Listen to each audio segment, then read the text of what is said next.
इतिहास जो है प्राचीन घटनाओं का, पुरानी प्राचीन घटनाओं का वर्तमान के संदर्भ में समसामयिक, वर्तमान के संदर्भ में विश्लेषण करना इतिहास कहलाता है। मान लो सिकंदर ने पोरस पर आक्रमण किया है, हराया है। महमूद गजनबी ने भारत पर आक्रमण किया है, प्राचीन काल में घटा है। उससे वर्तमान समाज क्या शिक्षा ले सकता है? वही तो इतिहास, कि भाई पहले का सामाजिक जीवन मातृसत्तात्मक था, आज पितृसत्तात्मक है। पहले ग्रामीण समाज था, आज नगरीय समाज है। तो प्राचीन घटनाओं के आधार पर, प्राचीन समाज के स्वरूप के आधार पर वर्तमान को हम समझ सकते हैं। प्राचीन काल का इतिहास ऐसा रहा है। मध्यकाल में मुगल और दिल्ली सल्तनत रहे हैं। उस समय का सामाजिक, आर्थिक, राजनीतिक जीवन आज के संदर्भ में अलग होगा। ठीक है। Good evening to all, good evening Nisha and all जो भी जुड़े हैं ऑनलाइन में। तो उन लोग कमेंट कर सकते हैं कि एक निशा यादव का नाम बस आ रहा है, बाकी लोग यहाँ पर टाइप कर सकते हैं ताकि मैं आपसे बात कर सकूं। ठीक है, अभी आवाज आ रहा है? I hope so. ठीक है, इतिहास देख रहे हैं। इतिहास क्या है? What does it mean? What is history? प्राचीन घटनाओं का वर्तमान के संदर्भ में समसामयिक विश्लेषण करना क्या कहलाता है? इतिहास। ठीक है, कि जो भी घटनाएं घटी हैं उस समय की और वर्तमान में उससे क्या लर्निंग आ रहा है, दोनों के बीच का अंतर क्या है। उस समय का समाज अच्छा था कि आज का अच्छा था? उस समय मातृसत्तात्मक था तो ज्यादा अच्छा था कि आज पितृसत्तात्मक था? उस समय ग्रामीण जीवन था तो आज का नगरीय जीवन अच्छा है क्या? दोनों में अंतर है क्या? पहले चंद्रगुप्त मौर्य का शासन रहा है, हम तो अफगानिस्तान तक चले गए थे, आज तो भारत से 2 गज जमीन ऊपर भी हम कब्जा नहीं करते, है ना? तो उसी को बोल रहा है कि प्राचीन घटनाओं का वर्तमान के संदर्भ में समसामयिक विश्लेषण करना इतिहास कहलाता है। क्लियर? ठीक है भाई, है? याद रखें।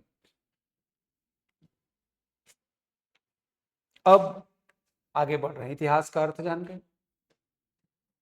इतिहास को 2 भाग में और तोड़ सकते हैं।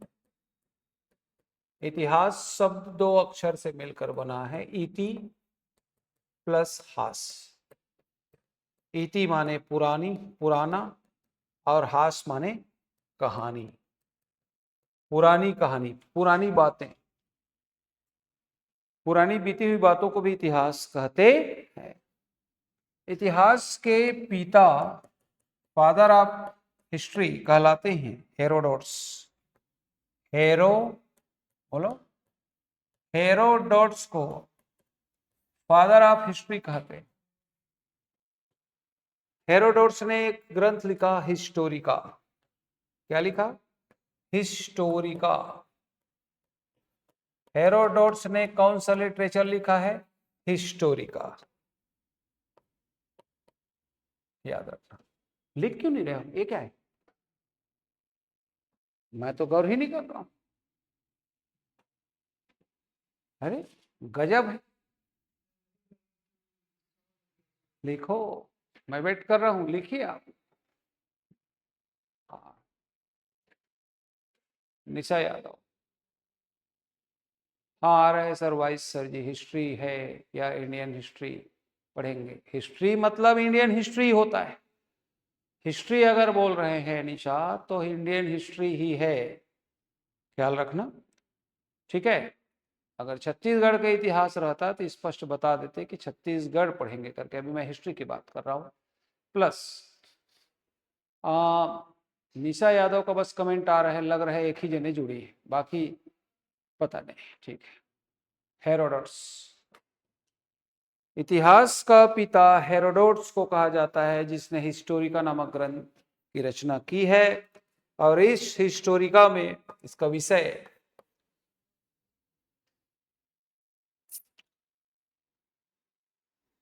आगे मैं इसके विषय पर चर्चा करूंगा। अभी आप केवल ये याद रख लो कि हिस्टोरिका किसने लिखा है? हेरोडोट्स।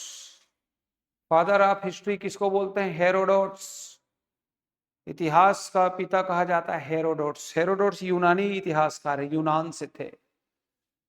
यूनान से थे हेरोडोट्स, बोला नहीं है, ठीक है? कहां से थे? यूनान।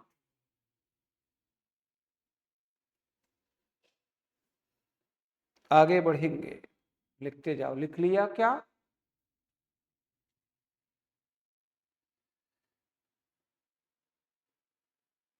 To analyze all the incidents reference to the current scenario, to analyze all the ancient incidents reference to the current scenario, present scenario, that means we can call it history. कि प्राचीन घटनाओं का वर्तमान के संदर्भ में समसामयिक विश्लेषण करना इतिहास कहलाता है। और तत्कालीन भारत के सामाजिक आर्थिक जीवन और आज वर्तमान भारत के आर्थिक सामाजिक आर्थिक राजनीतिक जीवन में क्या समानता है, क्या असमानता है, उस समय के लोगों का खान पान रहन सहन कैसा था, आज कैसा है, उनमें से जो बेस्ट होता है उसी को वर्तमान समाज क्या करता है, चुनता है। आज की शिक्षा पद्धति की ही तुलना करोगे तो आज डिजिटल युग है, चैट जीपीटी, मेटा एआई है, पहले तो गुरुकुल चलता था। तो सबसे बेस्ट शिक्षा पद्धति आज, पहले के राजा महाराजा अगर अभी आ जाएं और उनको बताए कि इससे बेस्ट लाइफ तो कुछ हो ही नहीं सकता, बोलेंगे हॉटलाइन में बात कर रहे हो, वीडियो कॉल में बात कर रहे हो। उस समय ऐसा कुछ था नहीं, संदेश वाहक जाता था घोड़े में, वायु की गति से जाता था।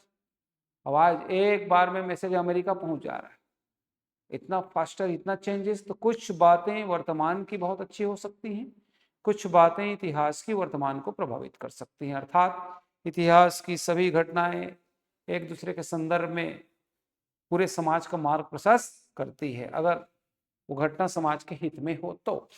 ठीक है, आगे बढ़ते हैं। अब उसके बाद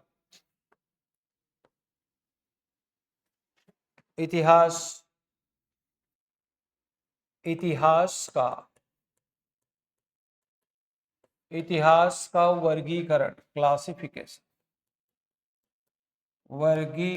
क्लासिफिकेशन ऑफ द हिस्ट्री।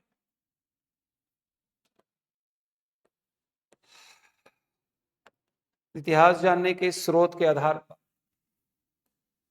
प्राप्त स्रोत के आधार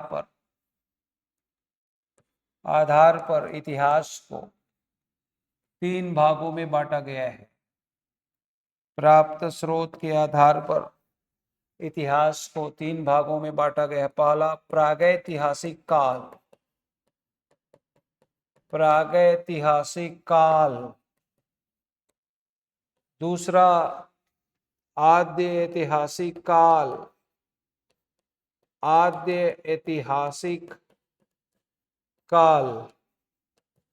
तीसरा ऐतिहासिक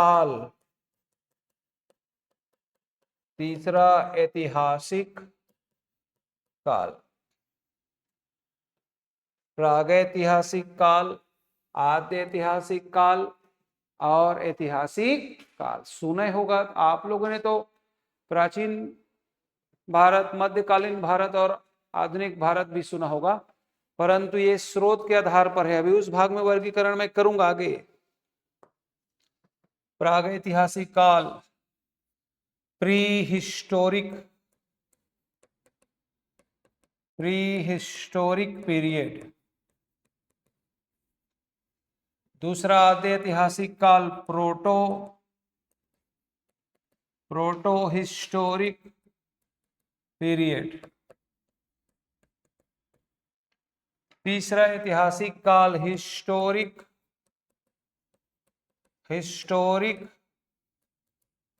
पीरियड।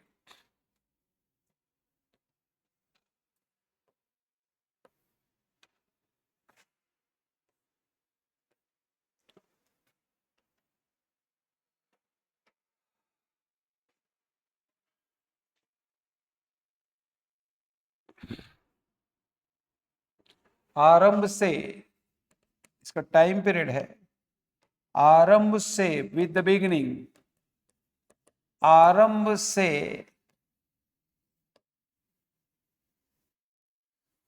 3000 ईसा पूर्व। आरंभ का मतलब लिख लो, या तो 10 लाख या 1 लाख बीसी से। आरंभ का मतलब, बीसी मतलब बिफोर क्राइस्ट, ईसा पूर्व।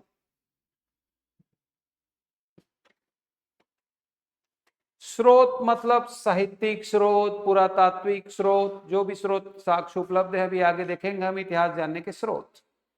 ठीक है, कौन कौन से लिटरेचर प्राप्त हुए हैं, कौन कौन से अभिलेख प्राप्त हुए हैं, पत्थर पर लिखे गए लेख, तो उसके आधार पर 3 भाग में बांटा गया है। प्री हिस्टोरिक पीरियड आरंभ से 3000 ईसा पूर्व माने सिंधु घाटी। आद्य ऐतिहासिक काल मतलब 2 भाग में बटा है। आद्य ऐतिहासिक काल पहला है सिंधु घाटी, सिंधु और वैदिक, सिंधु घाटी सभ्यता, ठीक है, और वैदिक सभ्यता। और हिस्टोरिक पीरियड शुरू होता है वैदिक सभ्यता से, वैदिक सभ्यता से वर्तमान, वर्तमान। लेकिन टाइम पीरियड ये सिंधु घाटी है 3000 बीसी से 1500 बीसी, और वैदिक है 1500 बीसी से 600 बीसी।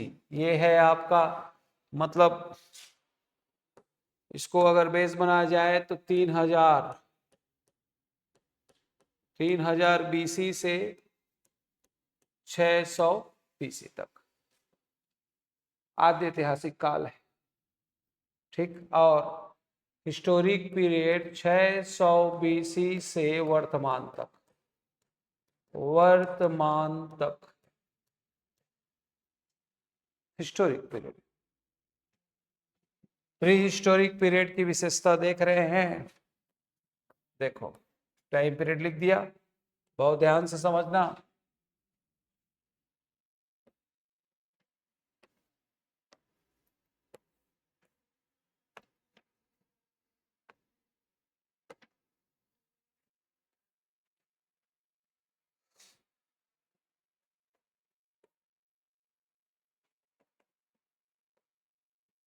आरंभ से ये इसे विशेषता, इस काल की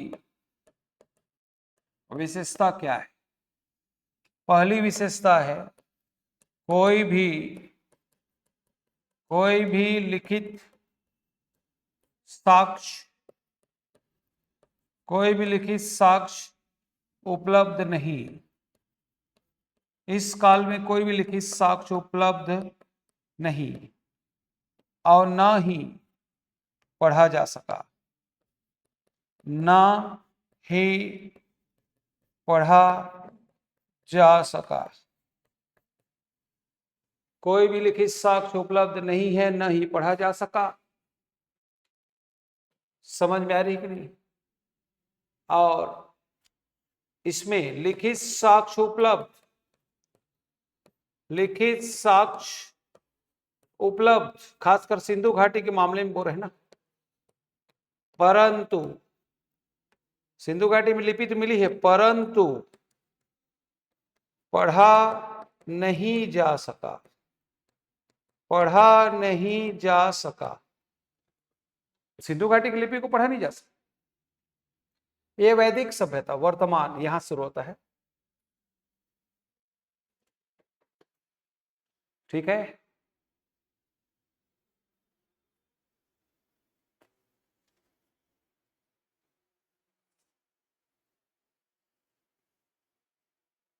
ठीक है।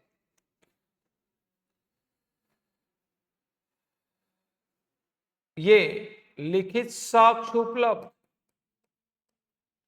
लिखित साक्ष्य वैदिक काल में लिखित साक्ष्य उपलब्ध और पढ़ा भी जा सका, पढ़ा भी जा सका। तीनों में यही अंतर है। एक ऐसा काल जिस समय आदि मानव का काल था, इतिहास में तो सबसे पुराने अर्ली मैन थे, आदि मानव जंगलों में रहते थे, तो कोई भी लिखित साक्ष्य माने रिटन मटेरियल्स नहीं थे। इस काल को जानने का एकमात्र स्रोत जो है पुरातात्विक है, पत्थरों से निर्मित औजार है, औजार। ठीक है, ठीक है। तो लिखित साक्ष्य उपलब्ध नहीं था, तो जब उपलब्ध नहीं है तो पढ़ा भी नहीं जा सका। पढ़ा भी नहीं जा सकता। दूसरा, लिखित साक्ष्य उपलब्ध हुआ सिंधु घाटी में, भाव चित्रात्मक लिपि, दीवारों पर अपने भाव को आदि मानव लोगों को देते थे, लेकिन उसको पढ़ नहीं पाए। आदि ऐतिहासिक काल एक ऐसा काल था। तीसरा, वैदिक काल में तो वेदों की रचना हुई। इसको मत लेना इसमें, एक्चुअल में ये इसमें आता है, लेकिन वो टाइम पीरियड की बात बोल रहे हैं, आदि ऐतिहासिक काल। तो इस काल में लिखित साक्ष्य मिला भी, ग्रंथ पांडुलिपि, और उसको पढ़ा भी जा सका। तो 3 भाग में इतिहास यहां बटा है। आरंभ से या 10 लाख से 1 लाख बीसी से 3000 बीसी, समझ में आ रही कि नहीं, या 4500 बीसी तक जाएंगे, ठीक है, 5500 से तो वहां पर तुम्हारा प्री हिस्टोरिक पीरियड शुरू हो जाता है, ठीक है, या 4000 बीसी तक। उसके बाद इधर आओगे, ठीक है, तो सिंधु घाटी सभ्यता और वैदिक काल शुरू हो जाता है। इधर आओगे तो वैदिक काल से वर्तमान तक क्या कहलाता है, ऐतिहासिक काल। 3 भाग में इसका विभाजन साक्ष्य के आधार पर किया गया है, ठीक है। हाँ भाई, इतिहास का कालक्रम, इतिहास का कालक्रम कैसे विभाजन हुआ है, एक कालक्रम में और बांटूंगा। अभी आप देख रहे हो इतिहास, क्या देख रहे हो, इतिहास प्राचीन घटनाओं का वर्तमान के संदर्भ में समसामयिक विश्लेषण करना इतिहास कहलाता है। इतिहास के पिता कौन कहलाते हैं, हेरोडोट्स, जिन्हें फादर ऑफ हिस्ट्री कहते हैं। इन्होंने हिस्टोरिका नामक ग्रंथ की रचना की है। किसकी रचना, हिस्टोरिका। हिस्टोरिका का विषय आपको बताएंगे, है ना। प्राप्त स्रोत, साहित्यिक स्रोत या पुरातात्विक स्रोत के आधार पर इतिहास को कितने भागों में बांटा गया है, 3। पहला प्रागैतिहासिक काल, दूसरा आद्य ऐतिहासिक, तीसरा ऐतिहासिक। समझ में, ठीक है, हैं?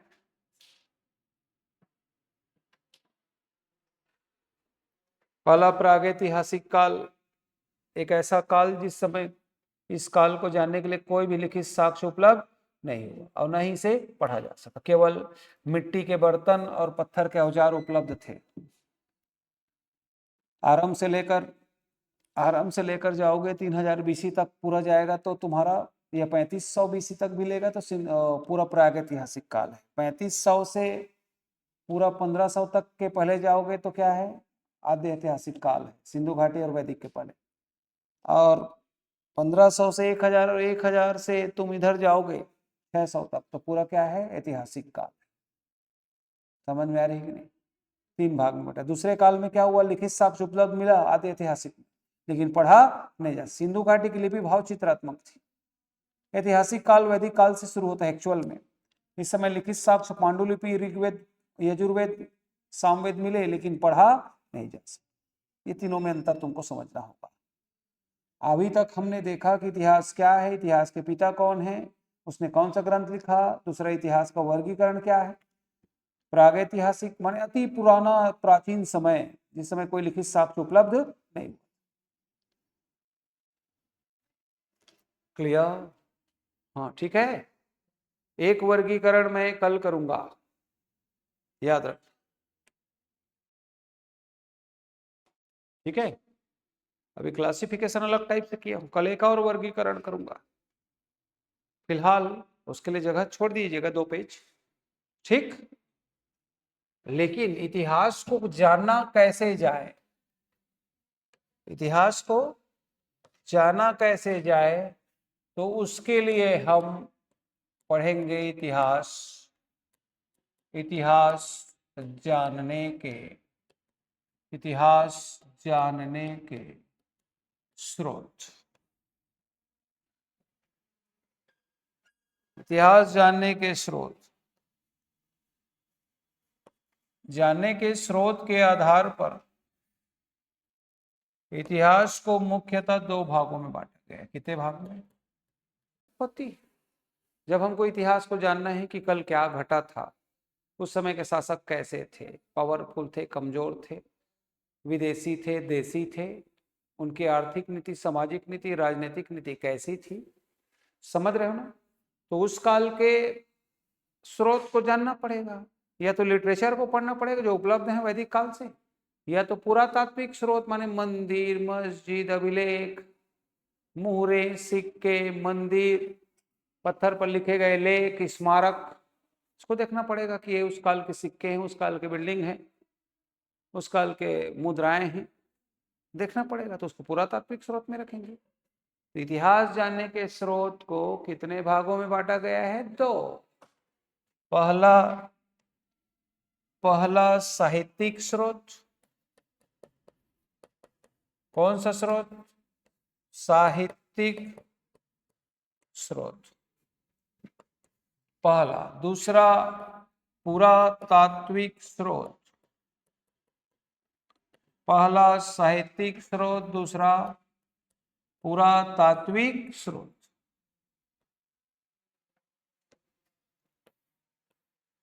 साहित्यिक स्रोत मतलब 3 भाग में बटा है। कितने भाग में?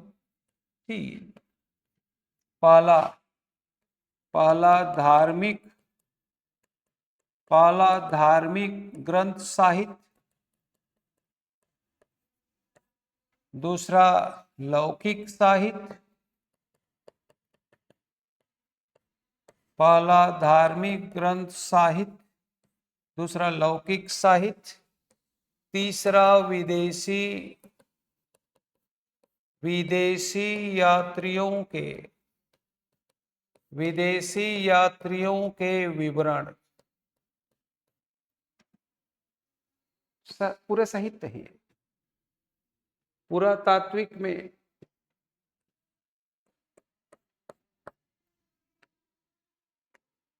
पहला स्मारक मॉन्यूमेंट्स, दूसरा अभिलेख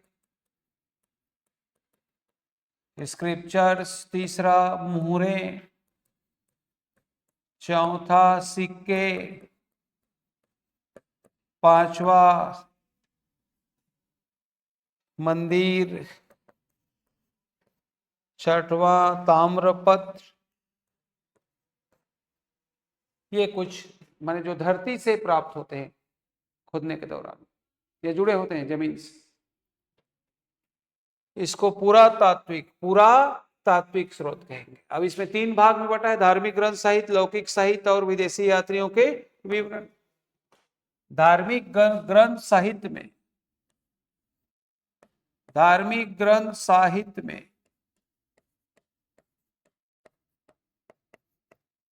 में वेद,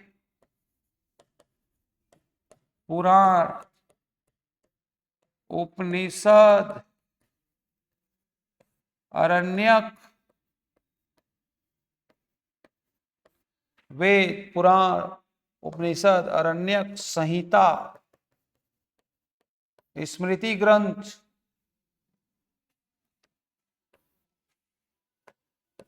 वेद, पुराण, आरण्यक, उपनिषद, संहिता,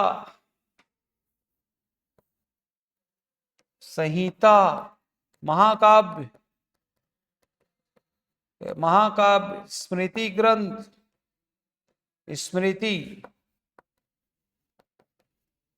स्मृति ग्रंथ,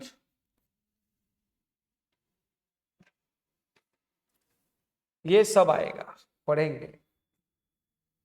लौकिक साहित्य में चीनी, यूनानी और अरबी, या नहीं, ये लौकिक साहित्य में कुछ साहित्य का नाम लिख रहा हूं, उसको पढ़ेंगे। जैसे अर्थशास्त्र, कौटिल्य का अर्थशास्त्र, इंडिका, मैगस्थनीज, मुद्रा राक्षस,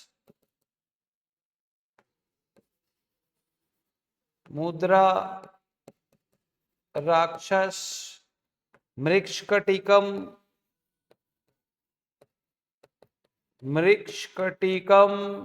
मुद्रा राक्षस, अर्थशास्त्र, इंडिका, मुद्रा राक्षस, मृक्षकटिकम, राजतरंगिणी,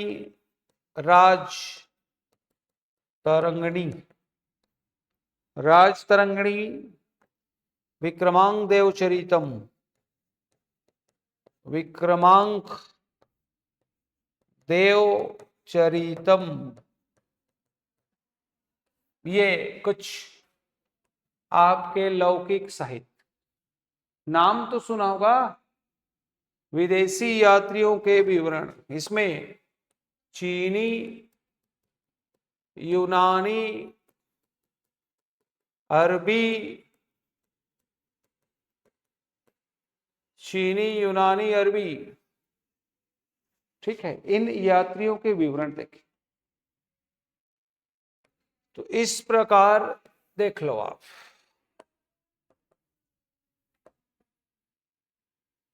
साहित्यिक स्रोत और पुरातात्विक स्रोत, साहित्यिक स्रोत और पुरातात्विक स्रोत,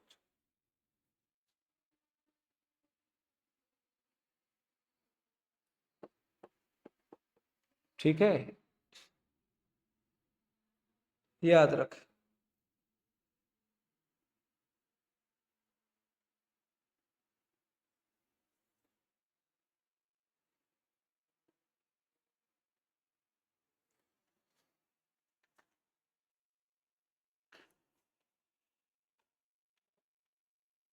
हाँ, कुछ समझ में आ रहा है? अभी क्या समझ में आएगा? जो बांट रहा हूं उसको पढ़ो। मैं बोला हूं धार्मिक ग्रंथ साहित्य, समझ में आ रही है? तो ये पहला जो लिखा है वेद पुराण, ये वैदिक साहित्य, फिर जैन साहित्य आएंगे उससे, फिर बौद्ध साहित्य आएंगे, फिर ब्राह्मण साहित्य आएंगे, फिर ब्राह्मणेतर साहित्य आएंगे। तो यही सब तो आएंगे, कुछ बौद्ध लिटरेचर आएंगे, कुछ जैन साहित्य आएंगे, वेद पुराण, ये सब वैदिक साहित्य है, धार्मिक ग्रंथ साहित्य। माने धार्मिक ग्रंथ साहित्य भी 3 भाग में बटेगा, समझ में आ रही? वैदिक साहित्य जो लिखा है, जैन साहित्य, कुछ जैन लिटरेचर है, कुछ बौद्ध लिटरेचर, बौद्ध साहित्य, ठीक। फिर लौकिक साहित्य मतलब कुछ विशेष लिटरेचर ग्रंथ जो लिखा है, अर्थशास्त्र, इंडिका, मुद्रा राक्षस, मृक्षकटिकम, राजतरंगिणी, विक्रमांक देवचरितम। विदेशी यात्रियों के विवरण में आगे पढ़ेंगे हम, ये तो मैं चार्ट बना रहा हूं। चीनी यात्री, अरबी यात्री, यूनानी यात्री। पुरातात्विक स्रोत में स्मारक, अभिलेख, मुहरे, सिक्के, मंदिर, ताम्रपत्र, इससे भी हमको इतिहास की जानकारी प्राप्त होती है। समझ में आ रही है? इतिहास का अध्ययन करने के पहले आपको ये देखना है कि एक्चुअल में इतिहास क्या है, एक्चुअल में इतिहास क्या है। ये मैं इंट्रोड्यूस कर रहा हूं, इतिहास क्या है, प्राचीन घटनाओं का वर्तमान के संदर्भ में समसामयिक विश्लेषण करना क्या कहलाता है? इतिहास कहलाता है। ठीक है, क्लियर? हाँ तो बोलो। ठीक, ठीक है भाई, ठीक है। उसके बाद इतिहास का 3 विभाजन किया, प्रागैतिहासिक काल, आद्य ऐतिहासिक काल और ऐतिहासिक काल। प्रागैतिहासिक काल माने एक ऐसा काल जिस समय सभ्यता का विकास हुआ नहीं था, मनुष्य जो है जंगली जीवन जीता था, एकदम प्रारंभिक अवस्था में थी जिंदगी, सूझबूझ विकसित नहीं हुआ था। तो उसको आरंभ से, कहां से? आरंभ से लगभग सिंधु घाटी के पहले के काल को आप प्रागैतिहासिक काल कहोगे, जिस समय न तो कोई लिखित साक्ष्य था। जब लिखित साक्ष्य कुछ रहेगी नहीं, कागज वागज, कोई भी पांडुलिपि, लिटरेचर, तो पढ़ेंगे कैसे? तो पढ़ा भी नहीं जा सका था, विशेषता है। केवल मिट्टी के मुहरे, मतलब मिट्टी के बर्तन, मृदभांड और पत्थर से निर्मित औजार थे, उसी को देखकर उस काल का अनुमान लगाया करते थे। तो लोग क्या क्या करते थे? दूसरा है आद्य ऐतिहासिक काल, सिंधु घाटी और वैदिक को इसमें लिया जाता है। ठीक है, सिंधु घाटी सभ्यता 3500 से 1500 के बीच का काल है। ठीक है, या 3000 से 1500 से बीच का काल है, और 1500 से 600 बीच का काल है, वैदिक काल है। इस समय लिखित साक्ष्य तो उपलब्ध हुए सिंधु घाटी में, लेकिन पढ़ा नहीं जा सका, नहीं जा सका, क्योंकि सिंधु घाटी में कैसे लिखते थे? चित्र बना बना, तो चित्र को बस समझ में आता था, और भाव चित्रात्मक लिपि थी। लेकिन वैदिक काल में जैसे ही 4 वेदाएं पांडुलिपि प्राप्त हुआ, ठीक है, तो उसे लिखित साक्ष्य उपलब्ध भी हुए और पढ़ा भी जा सका। ख्याल रखिए। क्लियर? क्लियर?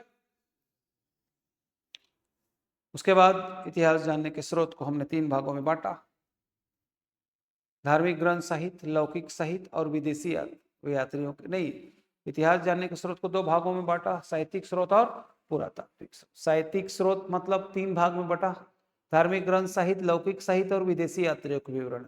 उसमें भी धार्मिक ग्रंथ साहित्य अगर देखा जाए तो ये जो धार्मिक ग्रंथ साहित्य है ये 3 भाग में बटाया। धार्मिक ग्रंथ साहित्य, बोलो, धार्मिक ग्रंथ साहित्य 3 भाग में बटा है। कितने भाग में? 3। पहला वैदिक साहित्य, कौन सा? वैदिक साहित्य जो अभी लिखा हूं। दूसरा है जैन साहित्य, जैन साहित्य सेकंड, और तीसरा है बौद्ध साहित्य, बौद्ध लिटरेचर, बौद्ध लिटरेचर। ये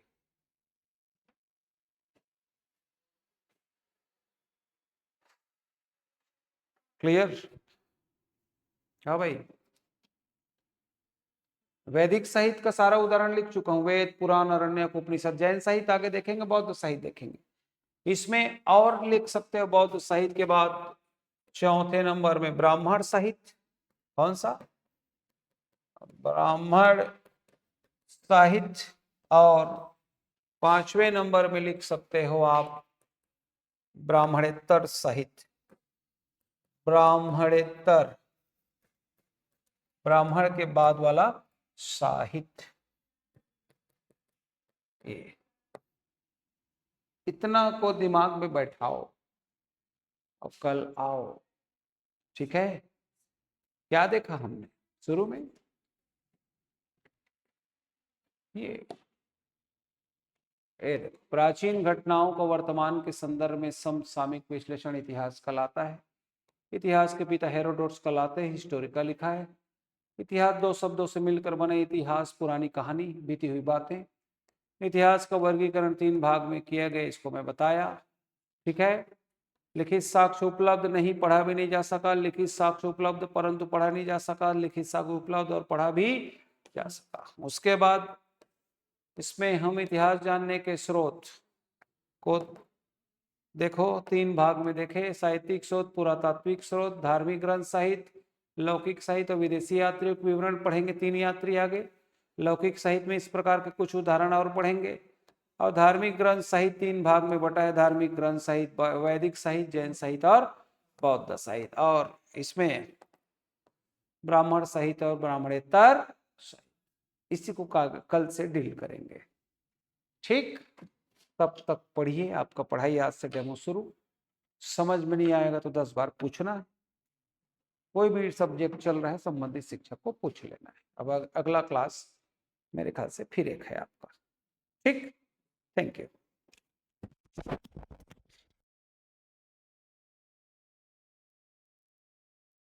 नोट्स बनाना है निशा? Okay, thank you. बनाएंगे आपको नोट्स, डोंट वरी, है ना? ठीक, जरूर।